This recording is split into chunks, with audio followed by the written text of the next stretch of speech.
Hell as a hyperdimensional realm. In this model, hell is a hyperdimensional construct existing outside the conventional three-dimensional universe.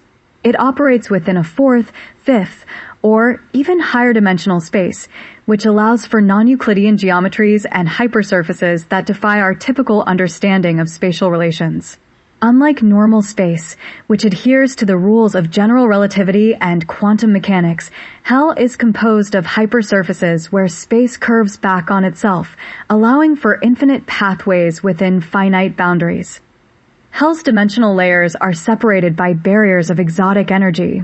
This exotic energy is negative energy, a form that violates classical energy conditions, creating a realm where time, space, and matter behave unpredictably.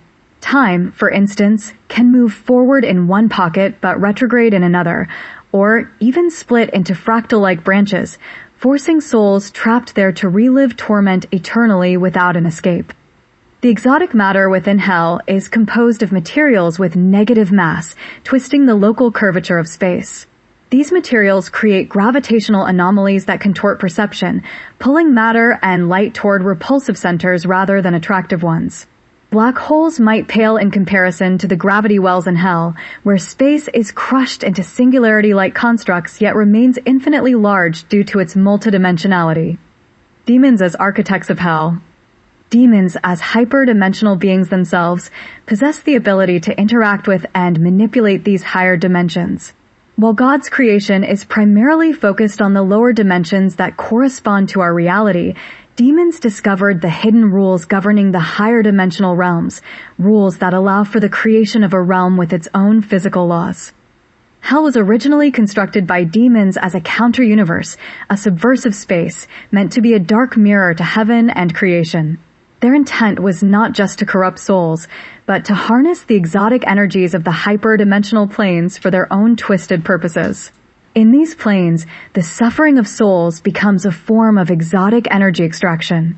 The tortured souls generate energy through quantum-level suffering that is harvested and stored in vast reservoirs of exotic matter. Pain, despair, and fear in this realm are more than emotions. They become tangible forces, capable of distorting space-time, bending reality, and fueling the demonic hierarchy's own goals of power and dominion.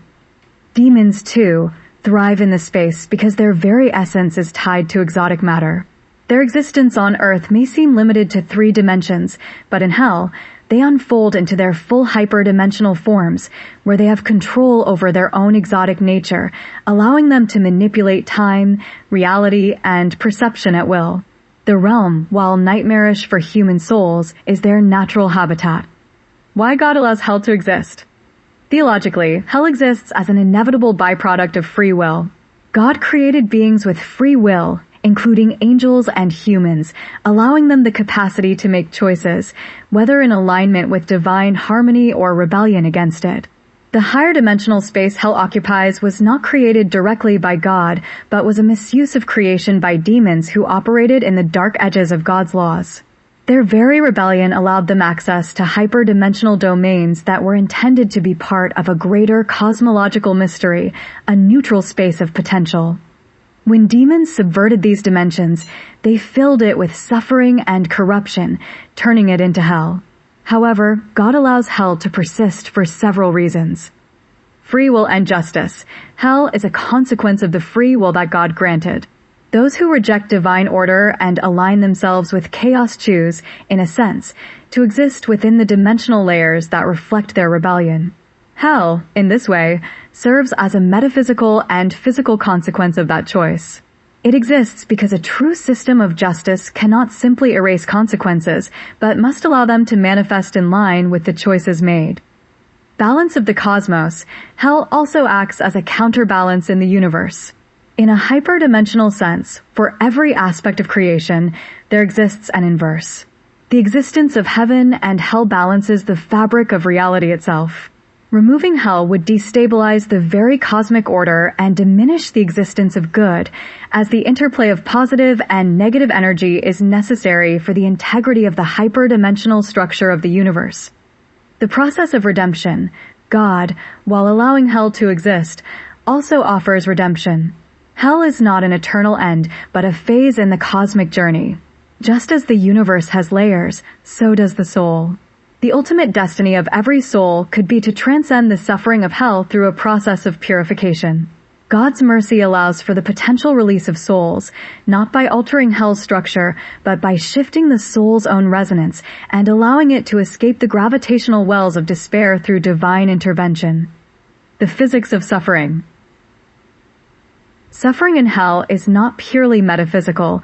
It takes on physical qualities in this hyperdimensional space. Pain here is akin to resonant frequencies that vibrate through the soul and even through the exotic matter that constitutes hell structures. The more a soul suffers, the more its vibrational energy aligns with the dimensions of hell, keeping it trapped in this reality. It becomes a self-sustaining loop where suffering fuels the very existence of hell and ties the soul to its walls. Escape requires a shift in dimensional resonance, which may only be achieved through divine grace. Conclusion.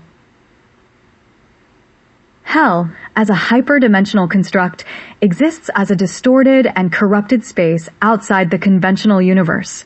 Fueled by exotic matter and energy, this nightmarish realm was created by demons not merely to torment souls, but to harvest and manipulate the quantum energy of suffering for their own purposes. Its existence is permitted by God as a byproduct of free will and a necessary counterbalance in the greater cosmic structure. Yet, even in its darkest depths, the possibility of redemption flickers as God's divine plan allows for souls to eventually transcend this dimension, should they choose to align themselves with higher spiritual forces.